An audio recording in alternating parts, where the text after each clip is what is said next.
the term nerd is actually used a lot of different ways. People, to me, nerd's just a way of saying like people who like games, people who like fantasy, sci-fi, just being imaginative and creative. That's what it means to me. There's the people who are really good in school. There's the people who obsess about a certain thing, like sports or about video games or about comic books or anything. There's so many different types of nerds in the world, and so many people are sort of under that definition now, or at least they see themselves as under that definition.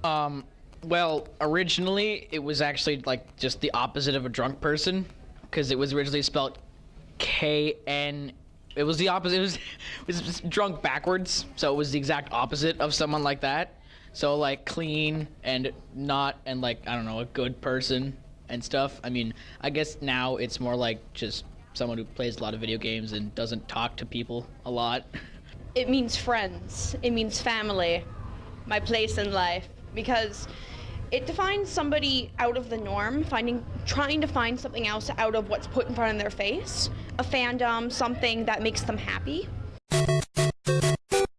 It's a place where people sort of discuss all these really sort of nerdy kind of, fandom-ish kind of things. We play video games. It sounded like a really fun time, and I'd meet people who kind of had the same opinions that I did, and were interested in the same things. My brother was the one who originally started it up, Alex. He started up with Mr. Edwards and a couple of his other friends, and once he left BCI, he wanted me to continue going for him. That's one of the main reasons, but also because I'm surrounded by friends there, and we get to sit there and play video games and do all the stuff we enjoy to do that nobody else would do with us. It's like antisocial but social at the same time. Like you'd think it wouldn't work, but it does extremely well. I joined mostly because it seemed like a good idea, and it seemed like a really cool place. Just being in a room with a bunch of other people where you can talk about what you want to talk about like things that you know about, things that you like, your interests. It's sort of a place where you can be yourself, I guess. You won't have to worry about people not knowing what you're talking about, or just people not really caring. AV Club was an idea that I sort of had in my mind, but I probably wouldn't have started it when it happened. But I think we had about 5 or 6 students who came to me one day, who I taught before, a couple of them in the past, and we sort of had conversations about nerdy topics, and they asked about the possibility of having sort of a club where we could talk about that. And that was about 4 years ago now. And we started just a room that people would come to once a week, not sort of a club like you have to sign up for it or anything like that, but just a place to hang out, talk about movies, talk about things that interested fellow nerds, video games and comics and that kind of thing. We realized that December 21st, 2012, which was the Mayan apocalypse, was the Christmas assembly that year, the last day of school. So I talked to AV Club. We were going to make a 10-minute video about the Mayan apocalypse and it hitting BCI, so it'd be this sort of like sci-fi disaster kind of film.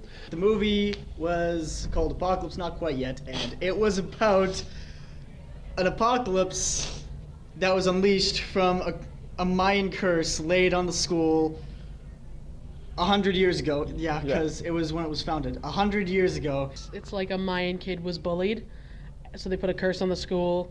Sealed inside of this cube, and then 100 years later, the geocaching club found it. All the teachers got turned into robots and was killing everyone, and we had to stop them. Everyone except for the AV Club died, because everybody outside was banging on the door, and they're all dying out there. We're sitting there playing Smash Bros. If you don't get it, then you've got it. So we started working on that. Then the strike, the work to rule happened, the sort of political thing with the teachers and the government, and so extracurriculars were canceled, and I figured that was the end of the video. They started up again in February, so we missed the Christmas assembly that year, and the kids were still they wanted to make the video, and December 21st had passed, and then the world had not ended, and so we thought we'd have to work that into the plot line. So we worked on it for the rest of that year and filmed it over the Christmas or the summer break. And finally, a year after it was supposed to premiere, it was the last AV Club. It developed into a 40-minute epic, and it was shown at the last AV Club meeting of that calendar year, so the last Wednesday of the school year. And turned out really awesome. It was a lot of fun. It was fun. It was definitely it was fun. but unproductive. Like, it took an immense amount of time for us to do anything. Like, everybody would show up to the first few ones, and we'd do nothing because there's only a few people in those first scenes. Then people were like, oh, so if we're not going to be in the scenes, let's just leave. And so we kind of like ran out of people near the end. But just filming the movie, doing the script, just showing and going into character with all the different parts of it, it was just great to do. I was the only grade 9 about halfway through, Yeah. and then because everyone else just It was just you and John and, completely forgot. and Zach. It was mostly just whenever we could actually get time, with enough people in, we'd do it. Student films usually suck. So having a 40-minute one that I can watch and love, I'm quite proud of their accomplishment. I think my favorite would have to be the fight with Mr. Wheel. Simply because watching him go from place to place, just running all over the stage, That and was then a- singing Mr. Roboto was That- just, it was amazing because it was we had to really was a crunch down beautiful time, scene. so it was just him running from point A to point B and then singing. It was a beautiful scene when finally put together. Oh, Just yeah. him appearing and disappearing. That was glorious. A couple parts. Brandon running in like Leroy Jenkins is one of my favorites. Your death scene. Yeah. That was the favorite. That was pretty good because, despite what everybody else says, I don't think that's how I'm going to go down in the zombie apocalypse. One of the main scenes that all of us were in were the scene where everybody dies and we go outside and everybody's like splattered on the walls, like really cornely with jam. Where Udding walks in. There was jam on the walls. I remember the jam because we couldn't get it off the walls afterwards. And we had to like scrub it. Mr. O'Connor, this was his second last thing he ever did as an employee of the Grand Erie District School Board. He did the graduation in November, and he came in on like August 19th, I think, of that summer, and filmed all these. He gave us about 3 or 4 hours where he was dressed as a robot and held upside down and all these crazy things. So that was one of my favorite parts. Miss Taylor getting smacked in the face by a shovel fulfilled a lot of my fantasies. Definitely the old-timey scene that I was in. Because that was the That only was scene I the was only in. scene you were in. But it was, and I was also involved with the planning. So Yeah, that was the best part of what I was involved in, because we got to put on all the clothes used for like the Remembrance Day that was in the back of the thing, and we made a really, really cheesy backdrop. And then greasy bacon. Yes, Greasy bacon he was happened. he was well Our Mayan. our Mayan curse was greasy bacon chanted over and over and over. Miss Behoon was a killer robot. She was. They did awesome. And the video game fight at the end, where they're spoofing Final Fantasy and attacking Mr. O'Connor, is probably one of my favorite parts. And the robot death, the last dramatic death when Caleb has the tears shed over the Swabot 3000's demise would be my favorite.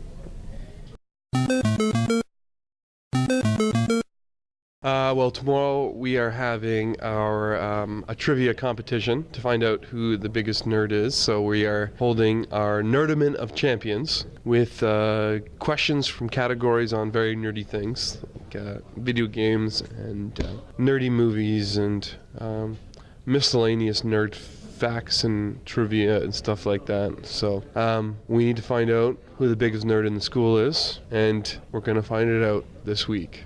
If I was a betting man, I think Kira's got a good chance. Aaron is pretty nerdy too. Do you guys think you'll win? No. No. No. We're Probably bad not. trivia. Who do you think will win? Carter. Carter. Yeah, maybe. Sure, Carter. Carter, you're gonna win. Now you have to answer the questions. So, do you think you'll win? Maybe. Possibly. Good answer. No. Shut up, Brandon. Okay, so who do you think will win? Pretty even field. There's lots of huge nerds in this school, and only one can take home the crown. There will be no crown. That's a figure of speech. We can't afford the crown. And in first place with 16 out of 18 goes to Zinc. Speech! I'll give you win. Speech! All right. It needs to be dramatic. Brendan, put the bloody lunch bag down. We won! I see a lot of my former self in them as well, but they're a lot of fun. The most fun club or extracurricular thing I've ever been involved in.